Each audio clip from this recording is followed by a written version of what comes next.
Welcome in, Frostburg State fans, to our spring sports recap. We're joined once again by Morgan Cuthbertson, where a very successful spring season for all of our Frostburg sports here. We'll begin with acrobatics and tumbling. MEC champions made it to the NCATA National Finals, took home the Open Pyramid Championship at the NCATA Finals.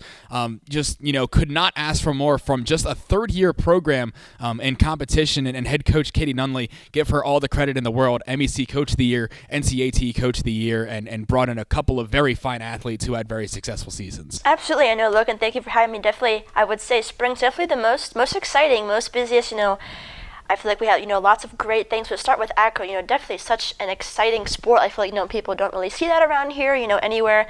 But like you said, 3-year program, these girls, Katie Nunley doing a fantastic job. You wouldn't think they're a 3-year program. You'd think they'd be here for a while. But, we touched on Abby Baker, such a phenomenal athlete, all-around athlete of the year. I believe 4-time won, athlete of the week 4 times this season, and now an All-American here for Frostburg State, in the program, first ever All-American. Definitely a tremendous athlete. We go down the freshman list. Freshman of the year, Isabella Mongaluso, fantastic athlete as well, and then Katie Nunley repeating as Coach of the Year for the MEC, so definitely a terrific season for these Bobcats. And as we mentioned, we look at just the third-year program. Really, the only direction for them to go is up. I mean, just starting out from a couple of years ago, not being able to do a team event, and now becoming MEC champions, knocking off powerhouse nationally Fairmont State in the conference championship hosted here at Frostburg. Only really big things coming up for them.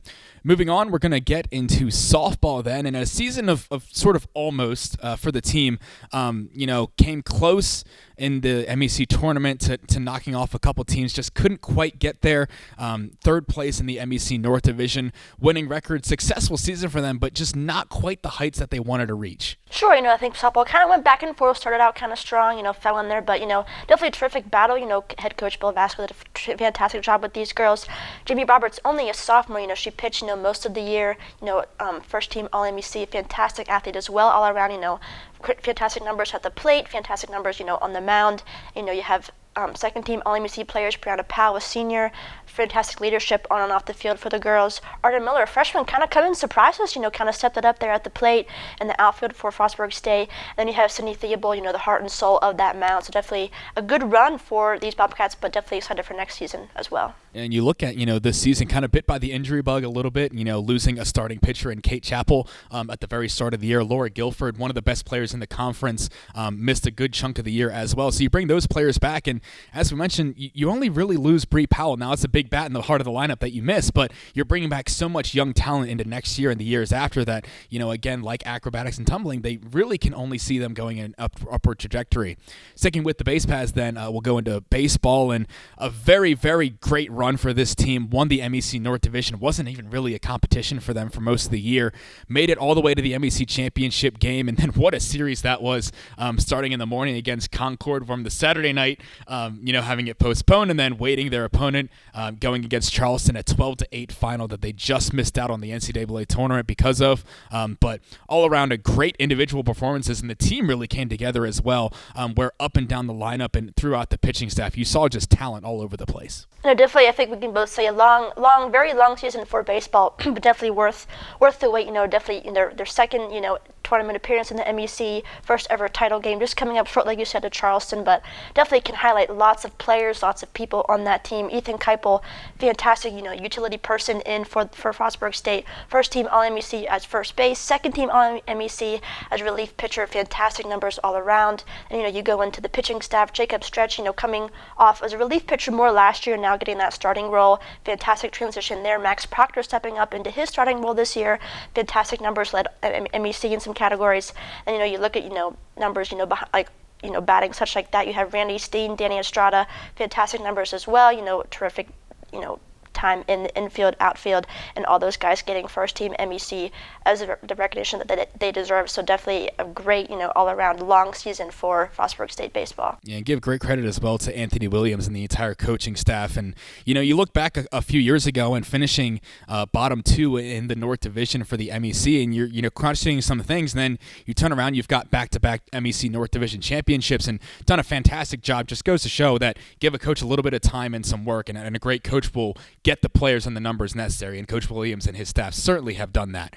Moving on to tennis, and both tennis teams saw their highs and lows this season. Starting off with the women, their most wins in a number of years this year really came together. Coach Splinter putting together a great top 6 and especially a top 4, bringing a lot of wins. Just missed out on that MEC tournament, but you see the talent there. And again, a lot of young players on this team, losing a few seniors, but a lot of the great players were freshmen, sophomores this year, and they're again another team that's going to be on the up. Like you said, I feel like kind of the average season for both men's and women's tennis, but you have Kolakala for Hermant Diaz for men's, and you have Alyssa Cush, Julia Ramos for women's, and like you said, freshman and sophomore, so that's just more success to look forward to in the future. Yeah, the men's team, you saw Cole and Herman, arguably the best top 2 in the entire conference, and a couple players that you're going to look to bring some pieces in to fill out behind the roster with. But starting off with those two, you feel like you can beat almost anyone at the top of people's lineups. But as we know in tennis, such a team sport, you can have such the great individuals, but you've got to fill out the roster to get those wins. And certainly something that Coach Splinter is working on, getting some great recruits coming in. Excited for both of those teams next season. Track and field had, arguably their most success since, the early to late 2010s. Coach Shane Brookshire has gone from almost not being able to field a women's track and field team to now 5th place in the conference, their best ever finish this year. A national selection in Kemi Balagoon, who unfortunately wasn't able to go to the national finals, but still getting the mark there, setting the school record for her to compete. Beginning with women's track and field, we'll say. Eva Morrison, a great competitor coming up, but, you see the baseline there, and again, a lot of freshmen, sophomores, juniors that are going to fill out this roster. Sure, I think track, another very exciting sport. We got to host, the first ever track meet here at Frostburg State, the MEC championships, but definitely, not enough you can say about such tremendous athletes, all throughout, freshman, sophomore, junior, senior. Marquise Burks, fantastic showcase in the decathlon, in the MEC championships, placing first in that. Tom McCoy, breaking and setting his own personal records in the pole vault, I think getting second in the MEC championships. And you look at the women's, track and field roster, you have Kemi Balagoon, terrific athlete, nodding multiple first place finishes in that triple jump, like you said, being the first ever Bobcat to go to that national championship. But definitely, track, a very exciting sport, and I think it's going to grow, and definitely more success to come in the future as well. Yeah, definitely hoping for the best for Coach Brookshire. Continuing the success of these teams, we've got men's lacrosse, who made another ACC championship game, again, falling short against Mercy, and that's sort of the barrier that they're trying to get over, is into that national conversation, beating the top teams. Now, got the win against Tampa, who was number 1 at the time of playing them early this season. Such a big win for that team, but still kind of those bugaboo teams. Seton Hill and Mercy, playing against Mercyhurst, who's a top 10 team, made the national championship game this year.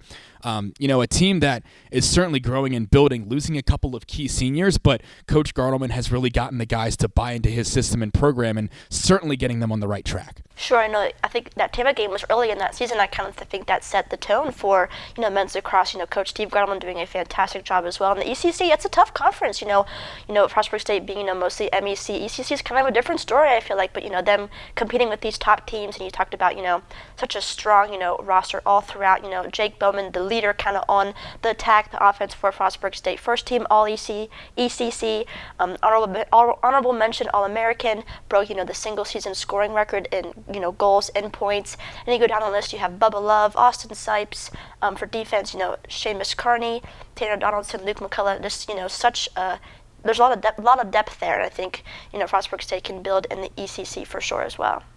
On the women's lacrosse side, a little bit more success for them and finally getting over that hump. We talk about the men's team not being able to get past Mercy, and maybe they can pull the women's lacrosse this year, finally beating Notre Dame in the MEC championship game. Regular season champions, tournament champions for the Mountain East Conference for the first time in their history. And Coach Sindall, another one where she's built the program almost from the ground up. Really the first start in Division II for women's lacrosse, and coming out of a tough CAC in Division III, now into the MEC, where you're one of the top dogs, and finally getting that win that they so desired. Sure, and another, MEC tournament that we got to host, women's lacrosse checking off your regular season champs.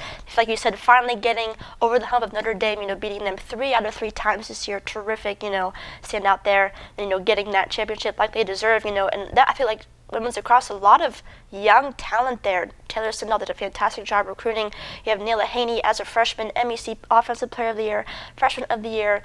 all region honors, broke the single season scoring record as a freshman. You go down the list, you have Isabel Kelly there, Delaney Devers, Dahlia Triple, a lot of young players there also getting MEC honors as well in their first season as well.